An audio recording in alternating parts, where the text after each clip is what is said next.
الحمد لله نحمده ونستعينه ونستغفره ونعوذ بالله من شرور أنفسنا ومن سيئات أعمالنا من يهده الله فلا مضل له ومن يضلل فلا هادي له ونشهد أن لا إله إلا الله وحده لا شريك له فقد قال الله تعالى في كلامه المجيد وفي فرقانه الحميد أعوذ بالله من الشيطان الرجيم إن الله وملائكته يصلون على النبي يا أيها الذين آمنوا صلوا عليه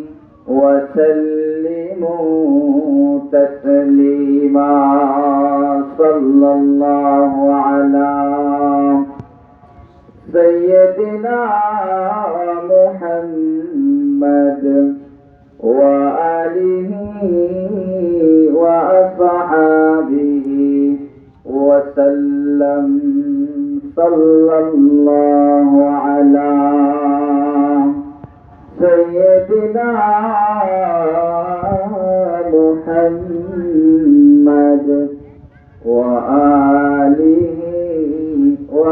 وأصحابه وسلم اللهم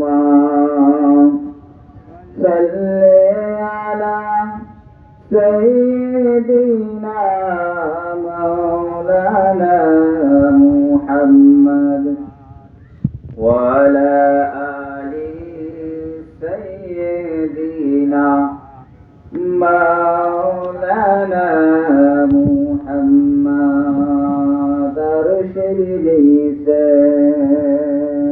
سجداয় পড়ে কান্দন নবী জারে যার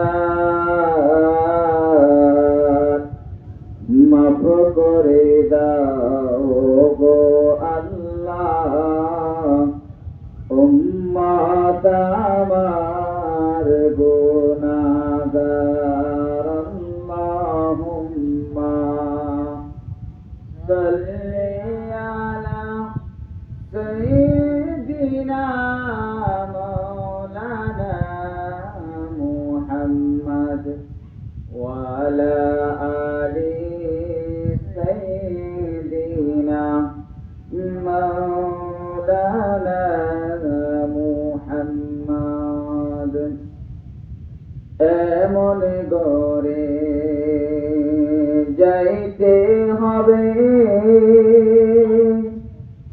যে গরে নাই বাতি এমন গরে থাকতে হবে যে গরে নাই সাথী আল্লাহুম্মা সাল্লি আলা সাইয়্যিদিনা মাওলানা মুহাম্মদ ওয়া আলা আলি সাইয়্যিদিনা মাওলানা মুহাম্মদ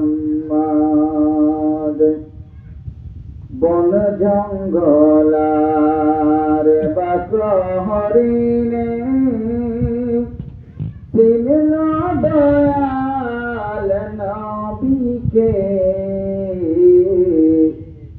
মানব হয়ে চিনলি না রে দুঃখ রইল মনেতে আল্লাহুম্মা সাল্লি আলা সাইয়্যিদিনা মাওলানা মুহাম্মদ ওয়া আলা আলি সাইয়্যিদিনা মাওলানা মুহাম্মদ বিসমিল্লাহির রহমানির রহিম সুবহানাল্লাযী আসরা বি'আবদিহি লাইলান মিনাল মাসজিদিল হারাম ইলাল মাসজিদিল আকসা আল্লাযী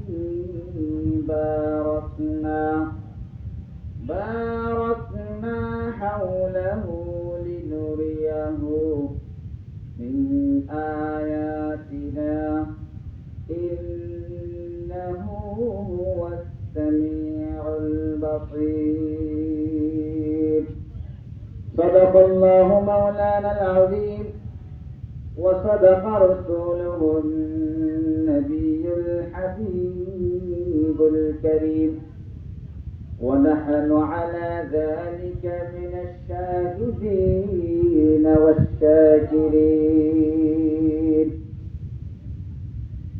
الحمد لله ঐতিহ্যবাহী লামা উপজেলার অন্তর্গত বাইতুন শতাবাদী ৫ নং ওয়ার্ড বাইতুন নূর জামা মসজিদ ও ফুরকানিয়া মাদ্রাসার ২৩তম বার্ষিক সভার সভাপতিত্ব করবেন বিশিষ্ট দানবীর ও সমাজসেবক বিশিষ্ট আলেমে দ্বীন জনাব হাফেজ মৌলানা আনসারুল ইসলাম কুতুবী সাহেব, সাধারণ সম্পাদক মরহুম ফজল আহমদ জামা মসজিদ শতাবাদী কুতুবদিয়া পাড়া, আজকের এই বিশাল বার্ষিক সভার প্রধান আলোচক হিসাবে আলোচনা পেশ করবেন বিশিষ্ট আলেমে দ্বীন জনাব হযরত মৌলানা জিয়াউল করিম নিজামী সাহেব চট্টগ্রাম। প্রধান বক্তা হিসেবে আলোচনা পেশ করবেন বিশিষ্ট আলেমে দ্বীন জনাব হযরত মৌলানা আশরাফুল মুস্তাফা বিন নুরি সাহেব, শখতুফার মিশকাতুল মিল্লাত দাখিল মাদ্রাসা চকরিয়া। বিশেষ বক্তার মূল্যবান তকরীর পেশ করবেন জনাব হযরত মৌলানা আজিজুল হাসান সাহেব, রাঙ্গুনিয়া চট্টগ্রাম। বিশেষ বক্তার মূল্যবান তকরীর পেশ করবেন জনাব হযরত মৌলানা আবু বকর মুনির সাহেব, খতিব, বড় মুসলিম পাড়া, বাইতুন জামা মসজিদ। উক্ত বার্ষিক সভায় আরো মূল্যবান তকরীর পেশ করবেন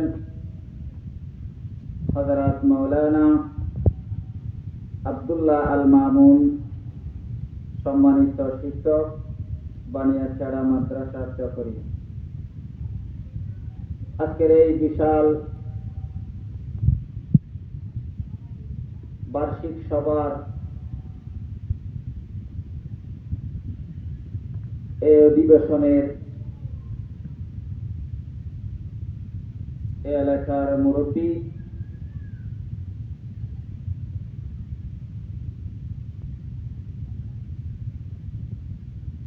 এলাকার মুরব্বী, জনাব মোহাম্মদ আব্দুল মান্নান সাহেব উপস্থিত রয়েছেন।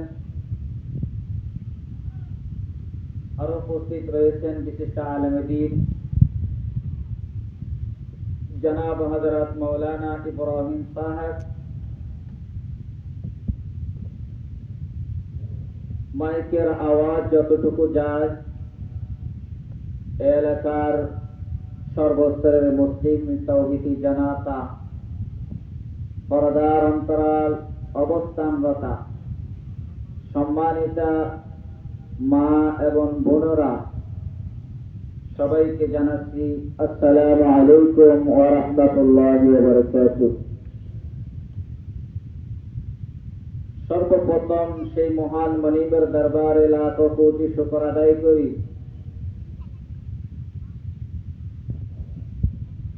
যে রব্বুল আলামিন আমাদেরকে দয়া করে মায়া করে আজকের এই বিশাল বার্ষিক সভায়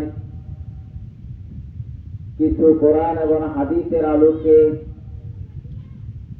কথা বলার সুযোগ করে দিয়েছেন এবং শোনার মতো সময় তৈরি করে দিয়েছেন। সেই মহান রব্বুল আলামিনের দরবারে লাখো কোটি শুকর আদায় করি। সকলে বলি আলহামদুলিল্লাহ। সাথে সাথে বিশ্ব সভার সভাপতি সরকারে দো আলম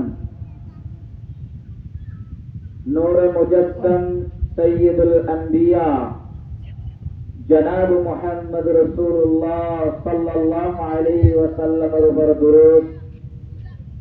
সকলে বলি সাল্লাল্লাহু আলাইহি ওয়াসাল্লাম।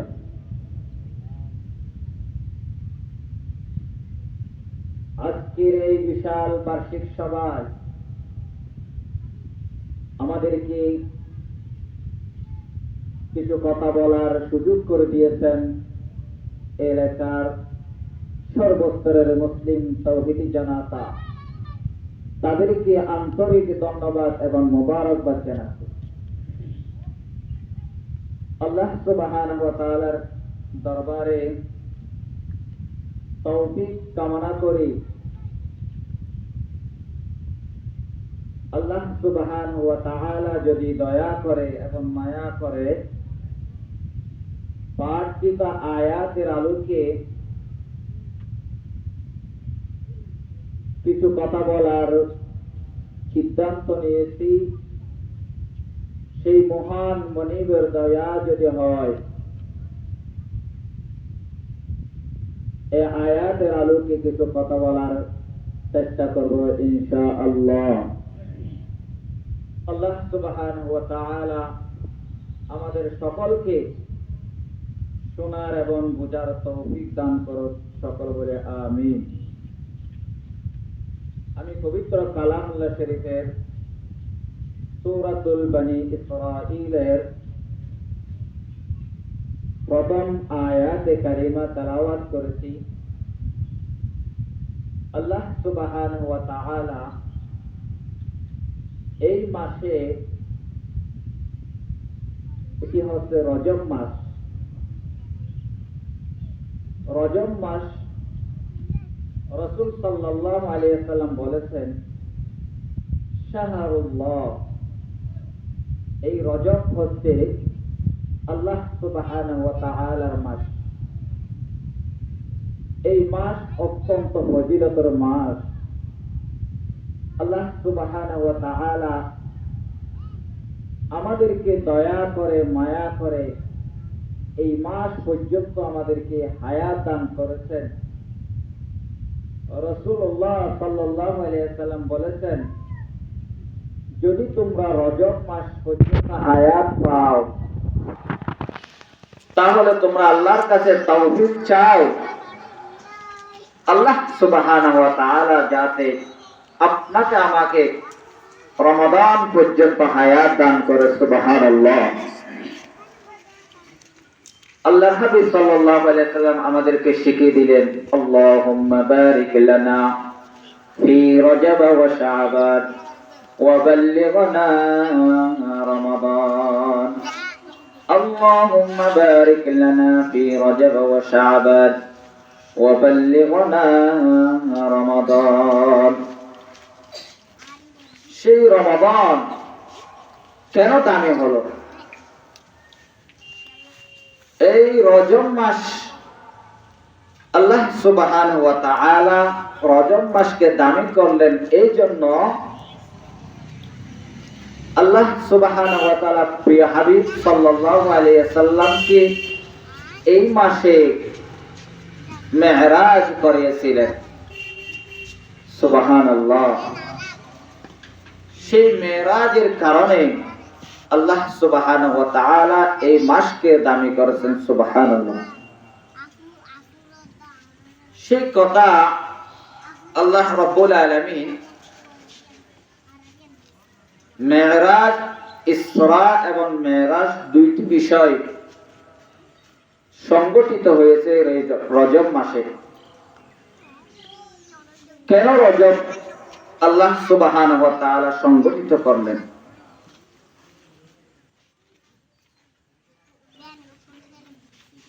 এই রজব মেরাজের ঘটনা যখন মানুষের কর্ণকহরে যখন পৌঁছে যায়, মানুষের হৃদয় কেঁপে ওঠে, মানুষের আত্মা শিহরিত হয়, প্রকম্পিত হয়। আল্লাহ সুবহানাহু ওয়া তাআলা কেন এই রাতে, একটি রাতে এতগুলো জিনিস, এতগুলো বিষয় কেন সংগঠিত করলেন? কিভাবে সম্ভব? আল্লাহ বললেন, এটা আমার দ্বারা সম্ভব। সুবহানাল্লাহ।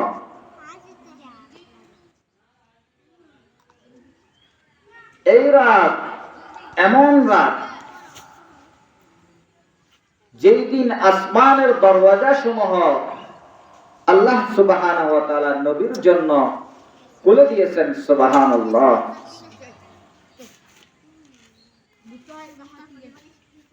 সমগ্র আসমানের ফেরেশতা সারিবদ্ধভাবে রাসূলুল্লাহ সাল্লাল্লাহু আলাইহি ওয়াসাল্লামকে স্বাগত জানিয়েছিলেন এই রাত।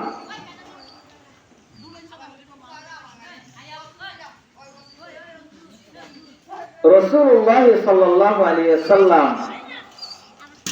আল্লাহর দরবারে হাজির হবে, আল্লাহর দিদার লাভ করবে, আল্লাহ সুবহানাহু ওয়া তাআলার সান্নিধ্য লাভ করবে। পেয়ারা হাবিবকে তার সামনে উপস্থাপন করবে। এমন নবী, বিশ্ব নবী সরকার দো আলম, তিনি আল্লাহর সাথে সাক্ষাৎ করবে। আল্লাহ সুবহানাহু ওয়া তাআলা তার হাবিবকে খুশি করার জন্য মেরাজ সংগঠিত করলেন।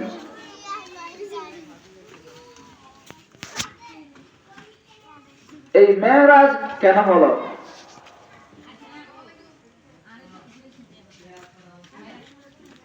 আল্লাহর হাবিব সাল্লাল্লাহু আলাইহি ওয়াসাল্লাম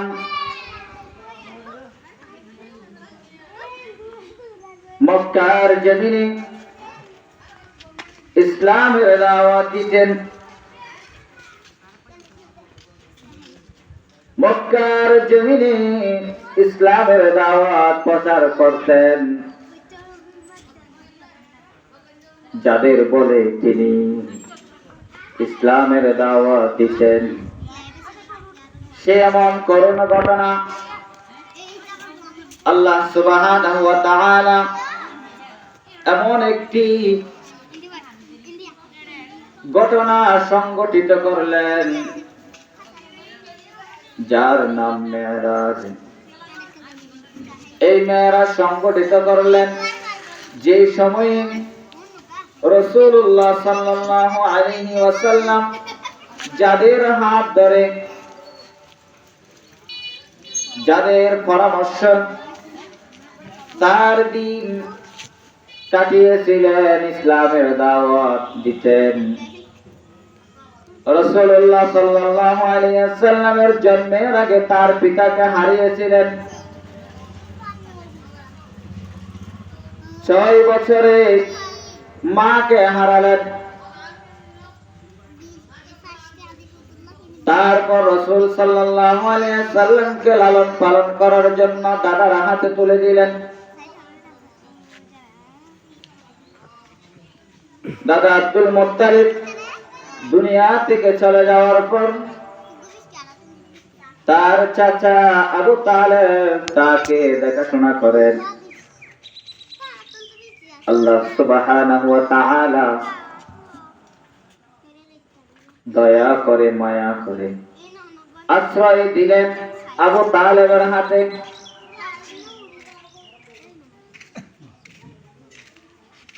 আল্লাহর হাবিব সাল্লাল্লাহু আলাইহি ওয়াসাল্লাম